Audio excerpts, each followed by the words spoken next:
Proverbs 29 verse 1 no. So akong basahon niya. Chapter 1. Pagtanaw sa kapil ya, parang kakuan mo. Okay. Share mo, James. Dali. Ningon siya diri nga, a man who remains stiff-necked after many rebukes will suddenly be destroyed without remedy. May gingon niya. Sa Bisaya na. Sa sabutan na niya. Sa Bisaya na tes. Ang tao nga Ha? nagpabilin nga stiff neck. Chapter 59. 29. He who often Saan na sila? hardens his neck.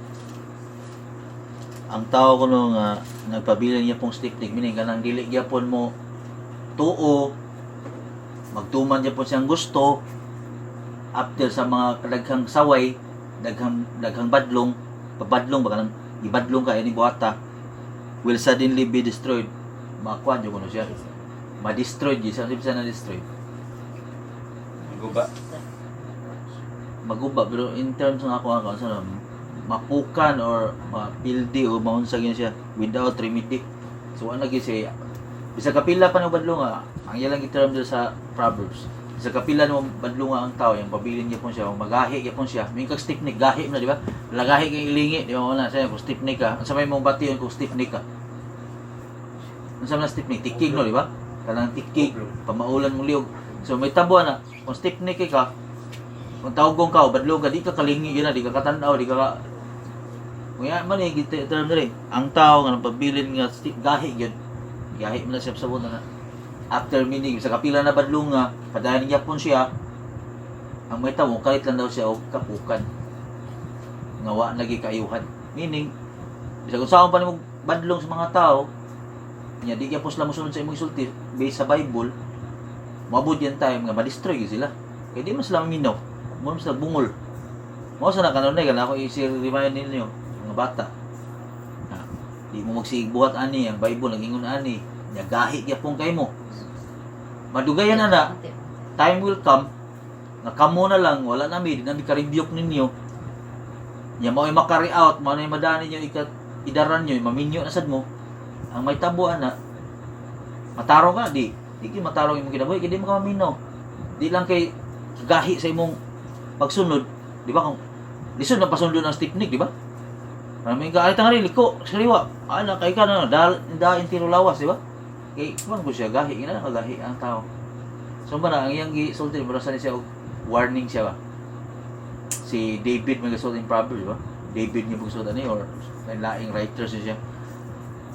Naingon siya lagi nga. Kung masabtan niyo, one verse ni siya, pero meaningful kayo.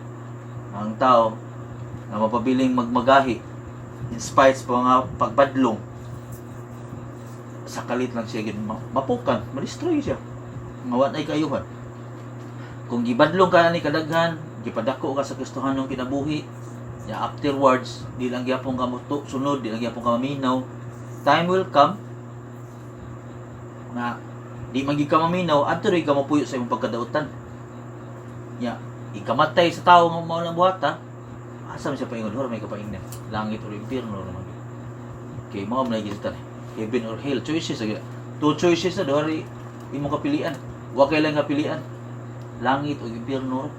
Di ba? So, mga na yung gingon niya. Asa, pabili mo gahi o musunod mo.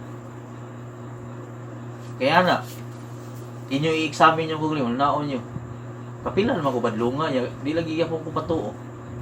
Di ba? Sa kapila na badlong di po katuwa ang Bible ga badlong. Mao na ingon the real meaning of stupidity kana unong bisa kapila na sa badlongan niya gibuhat gyapon niya ang usa ka butang nga nahibaw siya nga kuan maka-lead na niya sa kapamakan. Mao na ingon ni Albert Einstein nga the meaning of stupidity is doing the same thing over and over again and expecting different results. So nahibaw ka nga sipyat na kandaan imo pag yung gibuhat og usab nag-expect ang laing outcome niya. Di ba parang ko na maglungag mo. Nakutob ani inyong sukod. Nya.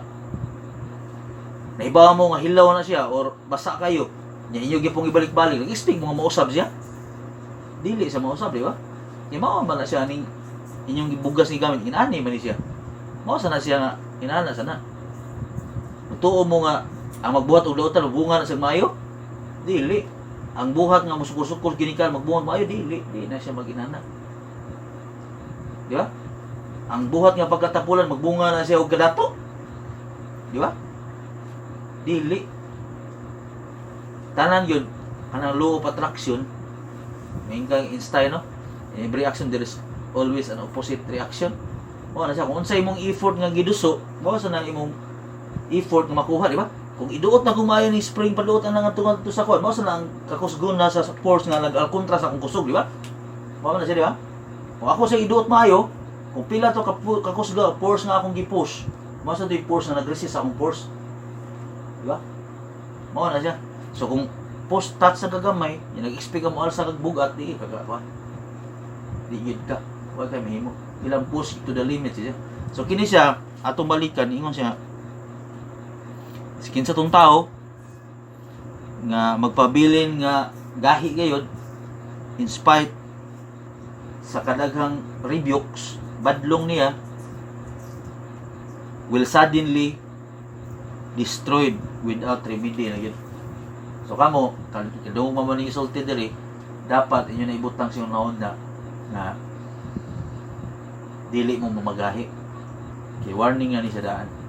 Kung mamagahi mo, kung unsa na inyong gituhuan karon, yawan na mo badlong ninyo, wan na mo push ninyo, ang may tabo ninyo, sooner you will destroy sa inyong pagkagahi. Ya.